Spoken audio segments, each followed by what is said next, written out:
हमारे राज्य में, हमारे सरकार में एक भी क्वेश्चन लीक नहीं हुआ है। बात सही है, लेकिन अगर उन्होंने बिहार के विपक्ष के नेता और पूर्व मुख्यमंत्री के नाते अगर उन्होंने सवाल उठाया है, तो इसमें दिमाग खराब होने वाली कौन सी बात है, ये समझ से परे है।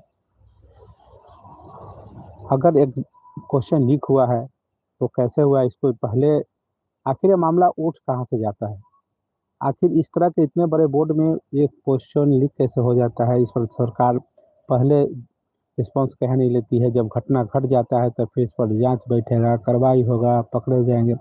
ये सब तो पुरानी बातें है कि सारा सब मैटर को दबाने के लिए ये पीछा छुड़ाने की मैटर है। लेकिन यहाँ पर देखा जाएगा तो बिहार में जो सिचुएशन है, आप देख सकते हैं कि सरकार का एक बहाना होता है कि कोई भी मैटर हो तो हम इस पर जांच बैठाएंगे, कार्रवाई करेंगे, पकड़े जाएंगे। लेकिन सरकार का निगाह ये नहीं होता है कि जो काम हो रहा है उसको हो क्यों रहा है। सबसे पहले सरकार को चाहिए कि जो काम अगर हो रहा है तो उसको क्यों हो रहा है। जिस समय आरजेडी का गवर्नमेंट और नीतीश कुमार के साथ था, उसमें बीजेपी वाले उन पर आरोप लगाते थे कि गुंडा राज है, ये राज है, वो राज है। लेकिन आप पटना में भी देख सकते हैं कि अभी मामला जो है बहुत ज़्यादा है। कुछ दिन पहले देखा हूँ कि सब्जी मंडी में अचानक गोली चल जाती है। उसके बाद दूसरा घटना कल होके रामकृष्णा नगर में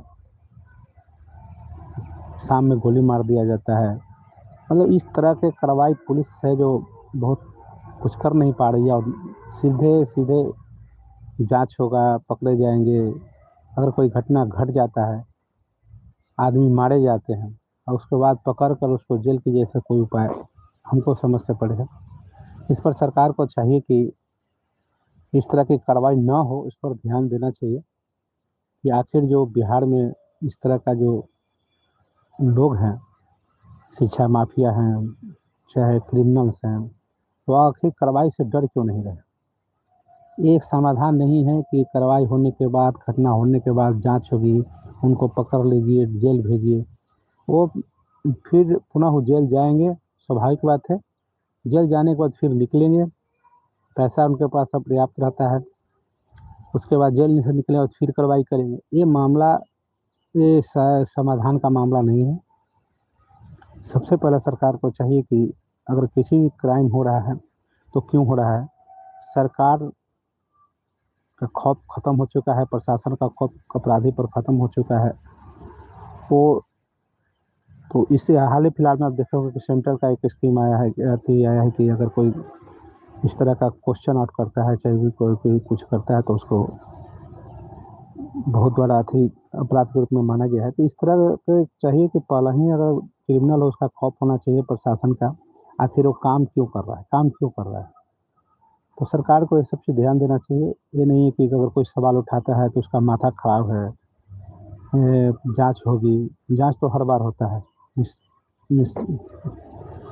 लेकिन कुछ होता नहीं है। कार्रवाई होती है, फिर शांत हो जाता है, मामला है भूल जाता है आदमी।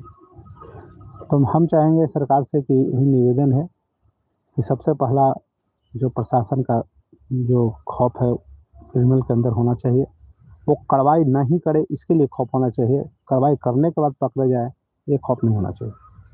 सबसे पहले अगर उसको अपराधी को इस तरह का खौफ होना चाहिए कि अगर हम कार्रवाई करेंगे, कुछ घटना करेंगे, तो हमारे साथ उससे पहले उसको उस पर कार्रवाई होनी चाहिए। तो आज यही मामला है, और आज का देखिए कि क्या क्या होता है। कल उसके बाद तेजस्वी यादव मुंबई INDI के बैठक में भी गए, मुंबई गए थे। मुंबई में भी अपना भाषण दिए। तो आज देखिए आज का कौन कौन सी कार्रवाई होता है। फिर हम आपसे कल मिलेंगे, तब तक के लिए हमें आज्ञा दीजिए। और अगर मेरा चैनल को सब्सक्राइब नहीं किए हैं तो प्लीज़ कृपया कर दें और शेयर भी करें।